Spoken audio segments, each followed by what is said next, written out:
2시간 지났고요. 제가 댓글 소개해드리면 트리 K3N님이 서울 시내의 유휴지나 공원 부지 그린벨트 일부에 15평에서 20평 정도의 양질의 영구 임대주택을 지어서 청년 신혼부부 무주택자에게 빠르게 공급해야 합니다 하는 의견 주셨고요.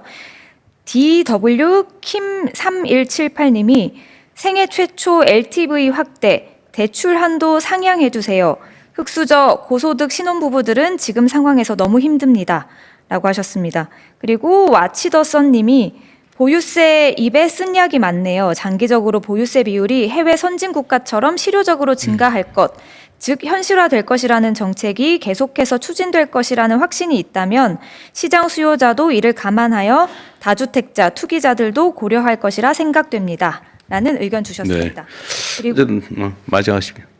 아니요, 이제 발언 네. 그 유휴부지 예를 들면 지금 이제 산업 경제 상황이 바뀌었기 때문에 과거에는 당연히 도시에는 일자리로 공장이 필요하다. 지금은 공장이라고 하는 것보다는 사실은 전혀 다른 첨단 연구, 개발 이런 쪽이 더 중심이 돼가고 있어서 사실은 이제 토지의 배치를 바꿔야 된다. 아까 누가 발표도 해주셨던 것 같아요. 네, 그 점은 우리가 각별히 좀 유념하겠습니다. 그래서 용도 변경을 하되 필요하면은 그로 인해서 생기는 과도한 이익은 일부를 좀 환수하는 공공기관하는 쪽에서 부담을 시키고 변경해서 주거로 좀 전환하는 그런 건 한번 잘 검토해 보겠습니다. 그리고 청년이나 신혼부부들에 대해서 좀 특별한 보호 정책이 필요하다는 점에 대해서도 좀 아까 발표에도 좀 있었는데 각별히 저희가 유념하도록 하겠습니다. 그리고 몇 가지 제가 좀 우리가 얘기해야 되는데 좀 빠져 있는 부분 지적을 좀 하고 의견을 좀 물어보겠습니다.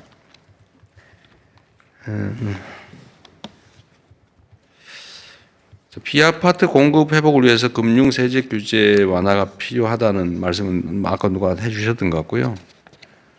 재개발 재건축 활성화를 위해서도 좀 규제 완화가 필요하냐? 요 얘기에 대해서는 약간 양론들이 있는 것 같아요. 이게 재개발 용적률을 올려주면 그게 과연 주택시장 안정에 도움이 되느냐, 주택 집값 폭등의 한 요인이 되느냐, 그 차이도 하나 있는 것 같습니다.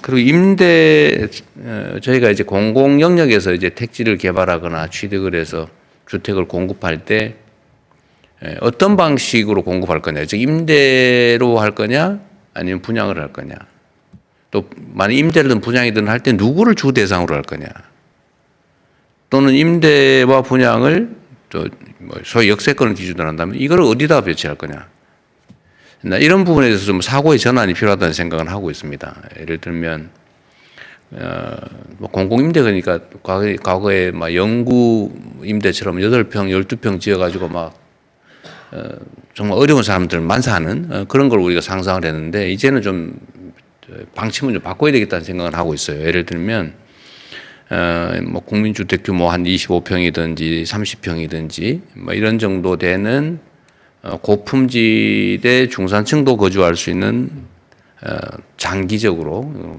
임대하는 그런 아파트를 역세권 중심으로 먼저 건설하고 그런 많은 사람들이 활용할 수 있잖아요. 여기서 살다가 집을 사서 나갈 수도 있고 또 다른 사람이 이용할 수 있고 우리 대한민국에 좀 쓸만한 공공주택은 거의 없다시피 하기 때문에 공공임대주택은 그래서 요 방향은 좀 비중은 좀 조절을 할 계획을 내부적으로 가지고 있다는 말씀 먼저 좀 드립니다. 그렇게 해야 사실은 주거 안정이라고 하는 게 또 가능하겠죠. 본인의 주거를 꼭 취득하는 것도 중요한데 그거 존중해야죠. 그러나 모두가 바로 그렇게 가기는 어렵다. 주거 사다리가 필요한데 그거는 이게 중산층도 입주할 수 있는 고품질의 공공임대주택을 장기적으로 제공하는 것도 국가가 해야 될 중요한 역할이다 이렇게 생각합니다.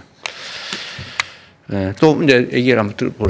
네, 주어진 시간 안에 조금 더 많은 분들이 발언하실 수 있도록 간략하게 요약해서 부탁드리겠습니다. 네, 말씀드렸지만 대부분 다 이해하고 있어요. 그러니까 네, 아까 두 번째 줄에 답변만 하시고 의견을 말씀 못 하신 것 같아서 네, 마이크 전해드리겠습니다. 네.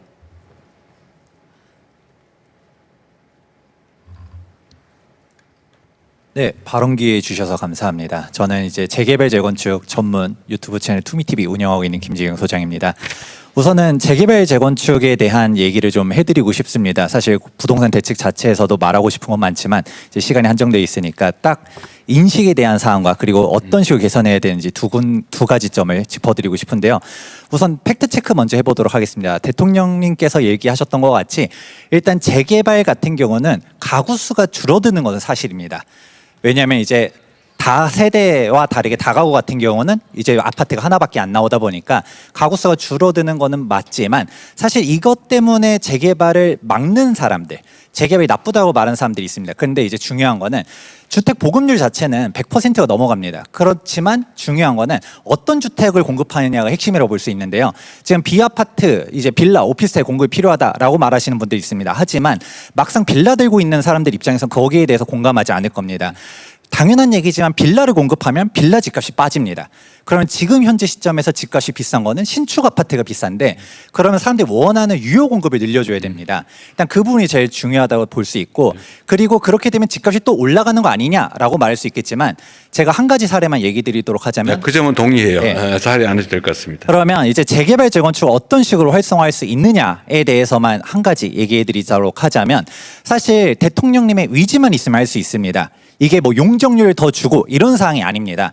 저도 도시계획 박사지만 이런 사항에 대해서는 서로 일장일단의 비교가 있는데 바로 어떤 건 이주비입니다. 사실 이주비 관련해서 앞에서도 많이들 얘기 나왔었지만 사실 이 심각성을 잘 모르시는 분들이 많아서 그런데 왜냐하면 이주비라는 게 꼭 앞서서 얘기했었던 게 예를 들어 실수요자들만 이주비 규제를 완화해야 된다. 다주택자는 뭐 규제해도 된다라는 식으로 얘기하지만 정비사업 실무 현장에서는 이야기가 또 다릅니다. 왜냐하면 재개발 재건축에서 결국은 이주를 나가야지 빠르게 이제 이주 철거를 진행하고 착공할 수가 있는데 여기에 대해서 너는 다주택자기 때문에 이주를 못 줘라는 문제가 발생하면 사실 이주가 진행될 수가 없습니다. 그렇다 보니까 이제 정비사업 실무 현장에서는 시공사의 신용 공여를 통해 가지고 이 사업비 대출을 네. 지원해 주는 식으로 갔는데 이게 금리 차이가 지금 일반적인 대출은 4%인데 이제 추가 이주비는 6에서 8%입니다. 그러면 조합원들당 이제 이주 철거 기간이 이제 2년에서 공사 기간 3, 4년 되는데 이 기간을 합산하면 최소 인당 몇 천만 원에서 억 단위의 추가 금융 부담이 생깁니다. 그러면 이게 조합 단위로 보게 되면 수백억의 금융 비용이 추가로 인정되게 되는 것인데 이 부분만 완화된다 하더라도 정비 사업 활성화할 수 있다고 생각합니다. 네. 어쨌든 이주비 지원 얘기는 아까도 여러 차례 했던 것 같고요. 좀 세심하게 살펴보겠습니다. 네. 그리고 부동산 카페 맘카페 운영진 분들 오신 것으로 알고 있는데 혹시 발언하실까요?